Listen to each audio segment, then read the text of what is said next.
Take it there? Who gon' take it there? Who gon' take it there? Who gon' take it there? Electricity, electricity, electricity, electricity. You know what's in the air. You know what's in the air. You know what's in the air. You know what's in the air. It's possibility. It's possibility. It's possibility. It's possibility. So something quick I wanted to highlight. I mentioned the other day Bernie Sanders appearing on the Schulz podcast called Flagrant. Andrew Schulz has become a very controversial figure. He's had some horrible takes, just shockingly horrible, creatively horrible takes over the last several months. He got into it with Kendrick Lamar, made a weird jokes in response to a line that was supposedly about Andrew Schulz in a song, and just all around kind of has made himself an even more questionable figure over the last few months. But he's also building a large audience at the moment. He has a consistent audience, and there seems to be some interest that he has in talking about politics. He either has identified that it causes a lot of controversy around him, which he likes because he's mentioned that makes the line go up for him. But he also just seems genuinely like he's trying to think through these issues. And so while that has led him to some fantastically bad takes. He said, I believe on Megyn Kelly, that he likes when Trump talks about taking Greenland and taking Canada because he likes the bullying, essentially. He likes the idea of taking what we want and America being a part of that. He likes the fact that Trump offers to take you for a ride, and you're either on the ride or you're not, or you either agree with the ride or you don't, but either way you're on the ride. And so that's kind of an openly fascistic sentiment, right? Like the idea that it's good for Trump to be waving his imperialism around like this. Not to make that such a graphic euphemism, but there's a lack of clarity in most people's heads about what all of these different words mean. Would Andrew Schulz identify that sentiment of wanting Trump to bully other nations and threaten to take them over, whether or not he plans to actually do that? Does he connect that with fascism? Would he say that that's what that is or agree with that? No, he probably wouldn't. And you hear a lot of talk about socialism and why socialism is bad, and socialism is kind of a bad word in some circles, depending on your level of political engagement and what side of the aisle you're engaging with politically. And I do think that if we can say anything about the right-wing political ethic of the moment, they have focused more on getting their ideas out there than on internal debates and conflicts about what is the best way to be getting the message out there. What's the best words to be using? What's the best methodology, and who are the best people to be talking to? They just put it out there, and they use any platform and any method that they can, and it has worked, and it has worked through the likes of Andrew Schulz. So anyway, before I go on any longer, Andrew Schulz and Charlemagne on his other podcast called Brilliant Idiots, where they do often talk about politics and stuff, they mentioned this Bernie interview, and they got a little bit deeper into what the political implications of what Bernie was saying on the program are. Now, I would not advocate for taking this particular show, Brilliant Idiots, too seriously. Obviously, the name is what it is. But, I don't think their commentary is very serious. I think that Charlemagne is a pretty smart guy, but he said just as many dumb things as he has said smart things. And Andrew Schulz has probably said more dumb things than he has said smart things. But in this case, I think just because they were talking about this earlier conversation with Bernie and what the conclusion was from that, I think this is an interesting thing to highlight because they are starting to grapple with this idea of socialism. And these are guys, not Charlemagne so much, but more so Schulz and just the general platforms that he's created, have been more allergic to the idea of socialism. And this is one of those places, corners of the internet, certainly with Andrew Schulz himself, that, the word socialism was like more of a bad word. And so to not only see him be interested and willing to talk to Democrats like Pete Buttigieg, but to be moving further left with some of his rhetoric than the Democratic Party itself is an interesting pattern that I think does reflect the thinking of a lot of Americans out there. So I'll play a real quick clip from this, and then we'll break it down a little bit. And I hope those ideas, if they are better, they thrive. But there has to be a little reflection to go, what can we serve the people better with? I agree. And you know what the reflection is? And Bernie said it on Flagrant. Everybody's the fucking blame. This ain't a Democrat thing. It's not a Republican thing. This is government has failed the people. We live in a capitalist society where you got all of these motherfuckers with all the wealth. Elon Musk has more wealth than more than half of the bottom of America? Like, come on. Like, there's no way we live in a society that claims to be the most wealthiest society on the planet and we can't fix homelessness. Well, in that case, the Democrats' pivot should be to go more socialist. Which I'm fine with. Yes, they should. That's what everybody's saying. And that's Bernie. That's what everybody's saying. Because the Republican solution to what you just described is going to be more capitalism, deregulation. There's no question that by deregulating everything, it puts those billion-dollar corporations in the position to increase profits, right? Because they're going to be the ones that swoop in, and they're going to be the ones that do all that development, and they reap the rewards of that. That being said, people need a home.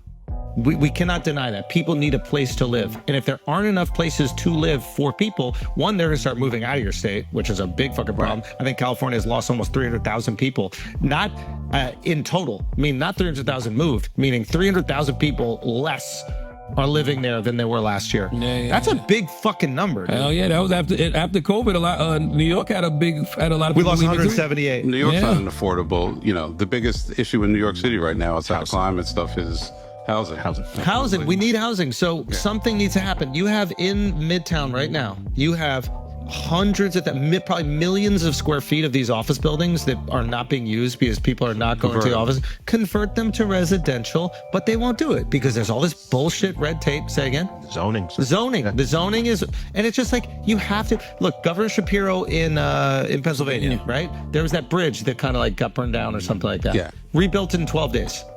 How'd he do it? With the Emergency Act. So he got to wipe away all the red tape.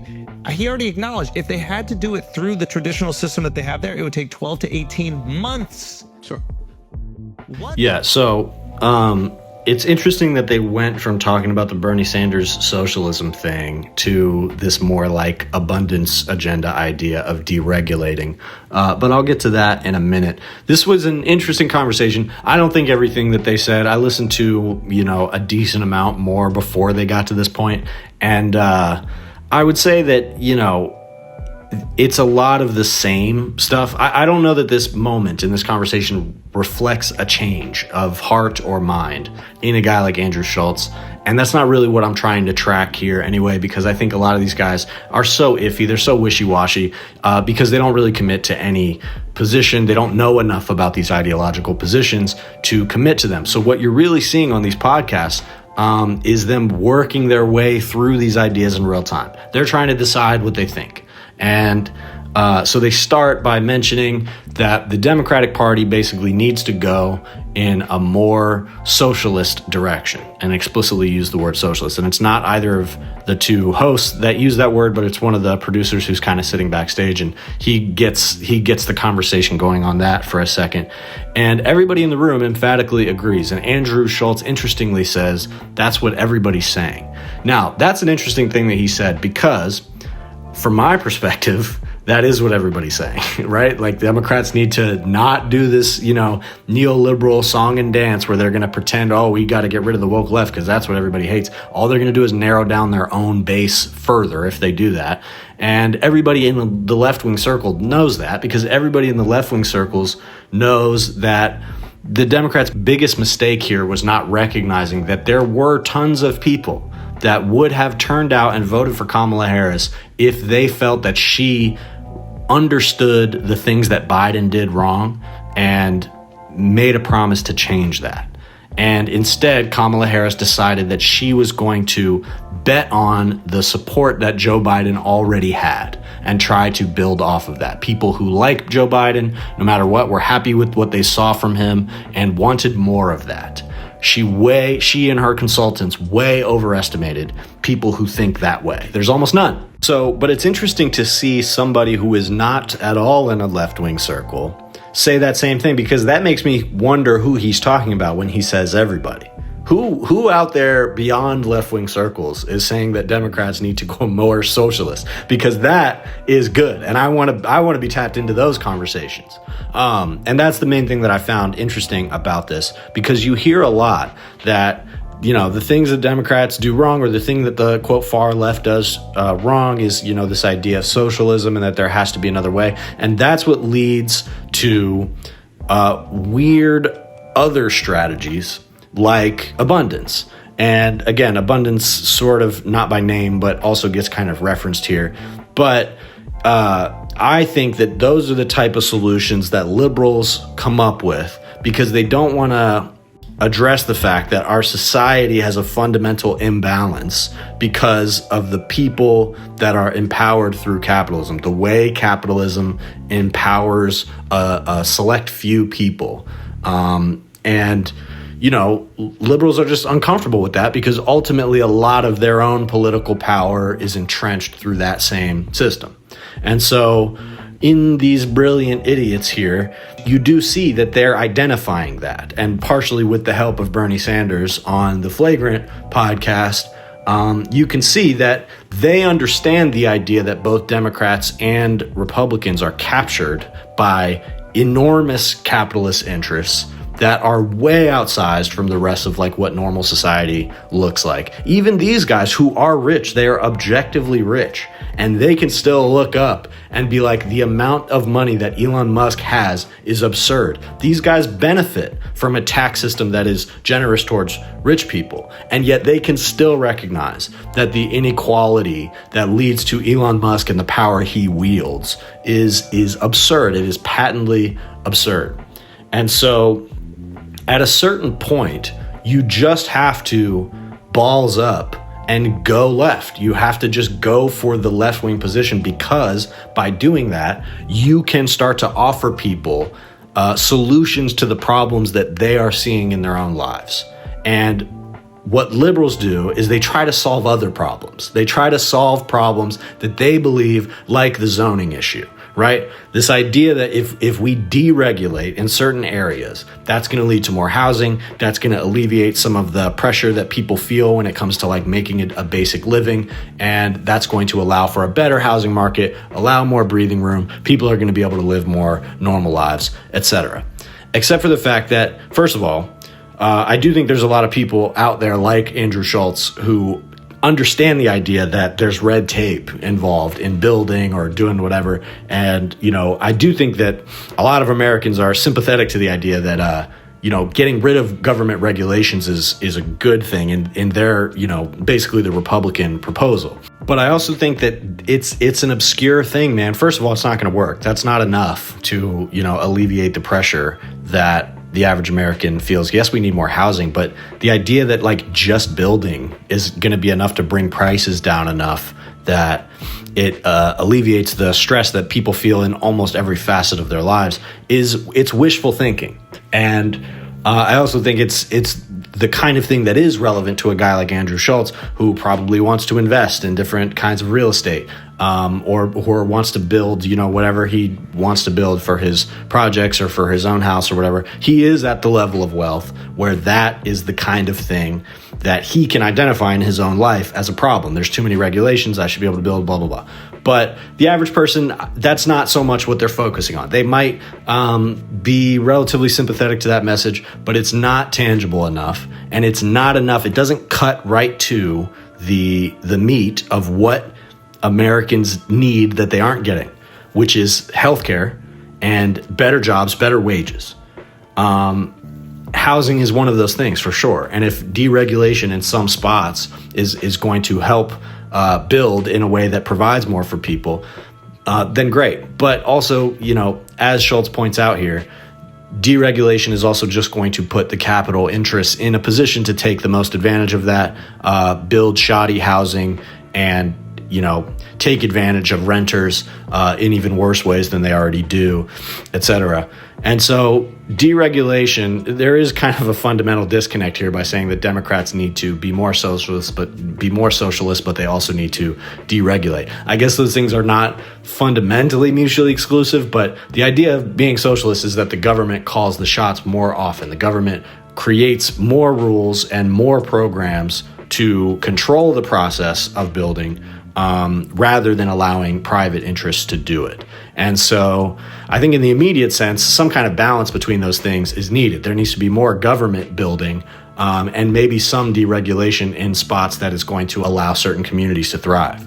But for the most part, I mean, you just need government to take on the project of building, and you need them to do it in a way that is designated to keep prices low for the maximum amount of people and create the best possible living conditions for people in those units at the same time. So if we're talking about socialism, that's what we're talking about. And all this deregulation stuff, it's attractive to people because it's a short-term solution that feels like it's going to, make things lighter and create opportunities for people at different levels in society. And I think that there's some truth to that, but the opportunities are mostly going to go to the wealthiest among us, as everything does. And until we address that problem, until we address the structure of society that makes it so that everything flows up, we're not going to make progress on any of this stuff. And while I think it's good that Andrew Schulz is making noise about, Bernie is right about this, I don't think it's going to stick. I think it usually doesn't stick with these guys. Him, Theo Von, Joe Rogan, they've all talked to Bernie before. The truth is there's not enough Bernies. There's not enough people out there who are compelling, spreading that message, who are willing to go and put themselves in these different places, these different environments to talk to these people and make this message of making government more socialist relatable to as many people as possible. There's not enough people doing that, because if there were more interesting people spreading that message, then it's possible that people like Schulz, people like Joe Rogan, wouldn't spend as much time talking to and thinking about right-wing ideas and people, but rather, they would have more people with a socialist message to talk to. And that could, I know it's easy to be like cynical and nihilistic about this whole podcast media space. A lot of it is slop. A lot of it is atrocious in its quality and value in terms of what it's offering.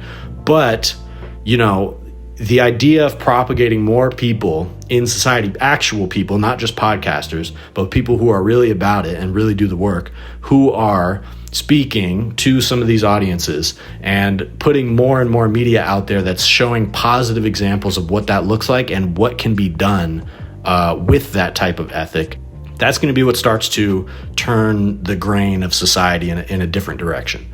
And it's just a necessary part of the strategy. It's not the only part of the strategy, but it's part of it. One of the things that Charlemagne mentions here, I think right after I cut this clip, he says, we need to watch governors. Governors are the people that you can look to and say the way they're running their state is a reflection of how they could govern at a larger level, and the decision making that they're doing as governor is having a meaningful effect on how the city is run, so on how the state is run. So a mayor who's running a city, they only have so much power. But a senator, a congressperson, they have sway on a national level, but they don't have ability to shape the way the state is being governed. But governors do. And so it is a good idea to look to people who have a record like Tim Walz of, governing very effectively, and looking to that as an example of the type of leadership that we need, because we don't have that many great examples other than somebody like Tim Walz. And if you guys can think of other people like that, please lay some suggestions, because we're pretty thin on people like that, because not a lot of folks get elected to high office on the type of ideas that Tim Walz ended up accomplishing in his state. And there's some serious issues with Tim Walz and Zionism. His answer that he gave on the debate stage about Israel was atrocious. One of the worst answers I've ever heard about that issue.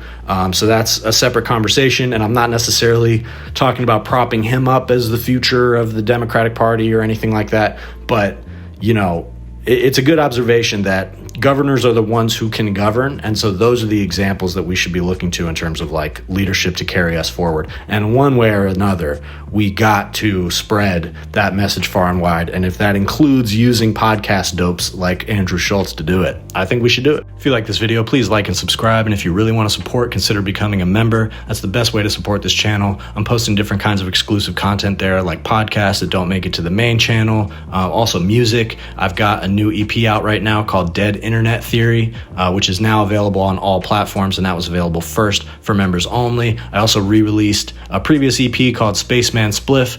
That's available now on the main channel with a bonus track included, and that was also available first for members only. So if you're interested in early access to music and other things like that, go ahead and become a member. And if there's other types of content that you'd like to see as exclusive content, let me know and we'll figure some things out.